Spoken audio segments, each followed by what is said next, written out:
السلام علیکم ناظرین و سامعین، آج ہم آپ کو ایک دلچسپ اور تاریخی ملک کی تفصیلی سیر پر لے چل رہے ہیں جو افریقہ کا ایک ایسا ملک ہے جس کو آج تک کوئی غلام نہ بنا سکا۔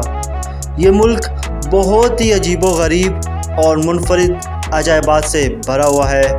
جی ہاں، ایسا ملک جہاں اسلام کی سب سے پہلی ہجرت ہوئی، جہاں قدیم تہذیبیں، جدید معاشی اصلاحات اور ثقافتی دولت یکجا ہوتی ہے۔ تو جی ناظرین، یہ ملک ہے ایتھوپیا، جس کو حبشہ بھی کہا جاتا ہے۔ دوستو، اس ملک کا پورا نام federal democratic republic of Ethiopia ہے۔ اس ملک کا باضابطہ نام ہے۔ یہ نام ملک کی آئینی ساخت اور عوامی نمائندے پر مبنی نظام کی نشاندہی کرتا ہے۔ دوستو، ایتھوپیا میں تقریباً 80 زبانیں اور 200 سے زائد بولیاں بولی جاتی ہیں۔ سرکاری سطح پر امہاری، اوورو مونگا اور تیگر گنگا سب سے زیادہ استعمال ہونے والی زبانیں ہیں۔ دوستو، یہاں کے اگر اسلام کی تاریخ کی بات کریں، اسلام ایتھوپیا میں قیام نبوت کے وقت داخل ہوا، جب مسلمانوں کو مکہ سے حبشہ کے بادشاہ نجاشی نے پناہ دی۔ حضرت بلال المعروف بلال حبشی، حضرت بلال جو کہ حبشہ کے رہنے والے تھے، جن کی ماں ایتھوپیا سے تعلق رکھتی تھی، اسلام کے ابتدائی لڑنے والوں میں شامل تھے اور آپ اسلام کے پہلے مؤذن تھے۔ آپ نے ظلم و ستم کے باوجود اپنی آواز کی خوبصورتی سے اذان دی اور آپ کی حیات ہمیں ظلم کے مقابلے میں صبر اور استقامت سکھاتی ہے۔ دوستو، ایتھوپیا کے مشہور شہر لالبیلا پہاڑوں سے کنندہ تاریخی قلعوں کی وجہ سے مشہور، جو یونیسکو کے عالمی ورثہ میں شامل ہیں۔ ایکزم قدیم سلطنت کا مرکز، جہاں روز آف سیبا اور ملک سلمان سے منسوب آثار موجود ہیں۔ دوستو، اس ملک کا دارالحکومت کا نام ایڈیس ابابا ہے اور سب سے بڑا شہر ہے جہاں صدارتی، عدالتی و اقتصادی ادارے موجود ہیں۔ دوستو، اگر سیر و تفریح کے مقامات کی بات کریں، سمیمن ماؤنٹنز نیشنل پارک پہاڑی نظاموں کے لیے مشہور ہے۔ ہارر قدیم تاریخی شہر، تاجر، ثقافتی مجمع اور قلعے یہاں کی شان ہے۔ نگاش مسجد، ایکسم کے آثار، یہ تمام مقامات ملک کی سیاحت کی روح ہیں۔ دوستو، اگر اس ملک کی جی ڈی پی کی بات کریں تو اس ملک کی G D P 117.46 billion dollar ہے۔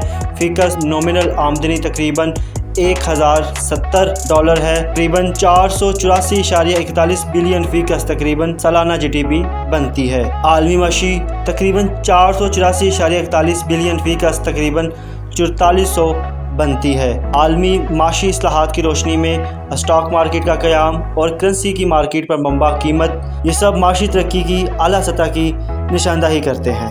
دوستو، اگر اس ملک کی آبادی کی بات کریں 2023 کی مردم شماری کے مطابق اس ملک کی تقریباً آبادی 111 ملین افراد پر ہے، جس سے ملک مشرقی افریقہ کا دوسرا سب سے زیادہ آبادی والا ملک ہے۔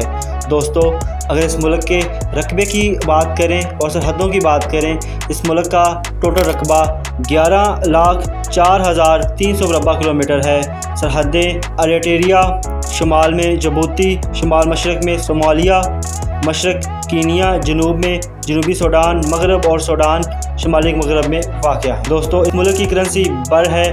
دوستو، پاکستانی کمیونٹی کی بات کریں، پاکستان سے تعلق رکھنے والی کمیونٹی ایڈیس ابابا اور بڑے شہروں میں کام، تعلیم اور تجارت سے مشغول ہیں۔ دوستو، پاکستانیوں کے ویزا کی شرائط کی بات کریں، اس ملک میں جانے کے لیے پاکستانی شہریوں کے لیے ای ویزا یا ویزا آن ارائیول کی سہولت ہوتی ہے، لیکن تازہ ترین اور حتمی معلومات ایتھوپیا کے سفارتی ذرائع اور وزارت خارجہ سے ضرور چیک کر لیں۔ دوستو، اگر اس ملک کی فوڈ اسٹریٹ کی بات کریں، ایڈیس ابابا میں اسٹریٹ فوڈ کلچر میں انجیریا، وت اور ایتھوپیانی کافی مرکزی حیثیت رکھتے ہیں۔ دوستو، اگر اس ملک کی نائٹ لائف کی بات کریں، ایڈیس ابابا میں کیفے، موسیقی اور لاؤنج کلچر رات کے وقت فعال ہیں۔ ایڈیس ابابا میں کیفے، موسیقی اور کنسرٹس وغیرہ رات کے وقت فعال ہیں۔ یہاں پہ شراب اور جسم فروشی کا کام بھی سرعام ملتا ہے۔ دوستو، اگر اس کی معاشیتی پیداوار کی بات کریں، زراعت معیشت کا بنیادی ستون ہے۔ جی ڈی پی میں اس کا 50% سے زیادہ حصہ ہے